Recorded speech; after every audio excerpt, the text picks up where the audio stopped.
दोस्तों नमस्कार, स्वागत आप सभी का गजब समाचार में। दोस्तों आपको समर्थ और ईशा ज़्यादा पसंद आते हैं या फिर मुनव्वर और मनारा? क्योंकि हम आपको बता दें कि इन चारों के बीच में भी यहाँ गहमा गहमी देखने को मिल रही है। जहाँ राशन की टास्क में चारों ही आमने सामने हैं, तो मनारा और ईशा के बीच में यहाँ पर कहासुनी या फिर आप ये कह सकते हैं कि धक्का मुक्की तक हो चुकी है। क्योंकि मनारा एकदम से आती है यहाँ ईशा की तरफ और ईशा उनको धक्का मारती हुई नजर आ रही है, जैसा कि आप उन्हें तस्वीरों में देख ही सकते हैं। हालांकि ये जो धक्के वाला पोस्चर है वो जो है यहाँ लाइव फीड में दिखाया नहीं होता है प्रॉपरली। जी हाँ, तो हम आपको बता दें कि इस दौरान यहाँ देखने को मिलता है कि मुनव्वर फारूकी भी वही खड़े हैं। अब ये फाइट आखिर हुई क्या है, तो हम आपको बता दें कि यहाँ अभिषेक और ईशा के बीच में जो फाइट चल रही होती है वही यहाँ कंटिन्यू होती है इसमें। कि यहाँ अभिषेक जो है मनारा के बारे में कुछ बातें बोलते हैं कि ईशा तेरे बारे में ये बोला करती थी। इसके बाद में ईशा कहती है कि भाई तू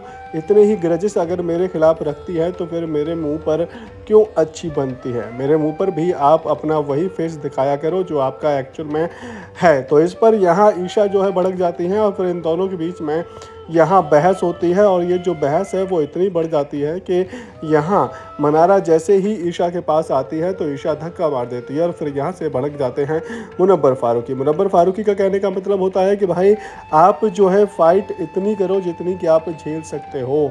अगर आपको कोई धक्का मारेगा तो फिर आप जो है यहाँ उसे घर से बाहर निकलवाने के लिए बिग बॉस से अनाउंसमेंट करेंगे। जबकि यहाँ मनारा ने ऐसा कुछ नहीं किया है और आपने इससे पहले अभिषेक को भी धक्का मारा है। तो आप अपनी मर्यादाएं रखो, आप अपने आपा मत खोइए, आपको अपनी औकात पता होनी चाहिए कि आप कहाँ तक क्या कर सकते हैं और क्या नहीं कर सकते हैं। जी हाँ, तो इस तरीके से यहाँ जब मुनव्वर भड़क जाते हैं तो फिर इसमें यहाँ समर्थ भी आ जाते हैं और कहते हैं कि भाई तू क्यों इस फाइट में आ रहा है। जी हाँ, तेरा आना तो बनता ही नहीं है। तू आखिर अगर मनारा को सपोर्ट करेगा तो फिर मैं भी अपनी ईशा को सपोर्ट करूंगा। ईशा को इतना अकेला मत समझ लेना कि आप जो है दो दो जने आप उस पर चार्ज करोगे। तो इस पर यहाँ मुनव्वर और भी ज़्यादा भड़क जाते हैं और बोलते हैं कि भाई मैं अगर आया तो मैं तुम दोनों को अकेले ही क्लास लगा सकता हूँ, लेकिन मैं जो है यहाँ आप लोगों पर चार्ज नहीं कर रहा हूँ। मैं जो है बता रहा हूँ कि आप जो है फिजिकल नहीं हो सकते हैं इस फाइट में। जी हाँ, तो यहाँ बार बार मुनव्वर फारूकी यही कहते हुए नजर आ रहे हैं कि आप जो है अपनी लिमिट याद रखिए कि आपको किस हद तक जाना है, आप किस हद तक इस गेम में रहकर इस गेम को खेल सकते हैं। जी हाँ, तो इस तरीके का ये वाकया। दोस्तों इसमें आप किसे सपोर्ट कर रहे हैं, आप हमें कमेंट करके अपनी राय दे सकते हैं। साथ ही अगर आपको हमारे द्वारा दी गई जानकारी वाकई में पसंद आई है तो वीडियो को लाइक कर दीजिए, शेयर कर दीजिए और बिग बॉस से जुड़ी सारी जानकारियाँ सबसे पहले अगर आप अपने मोबाइल पर पाना चाहते हैं तो चैनल को सब्सक्राइब तो ज़रूरी कर दें।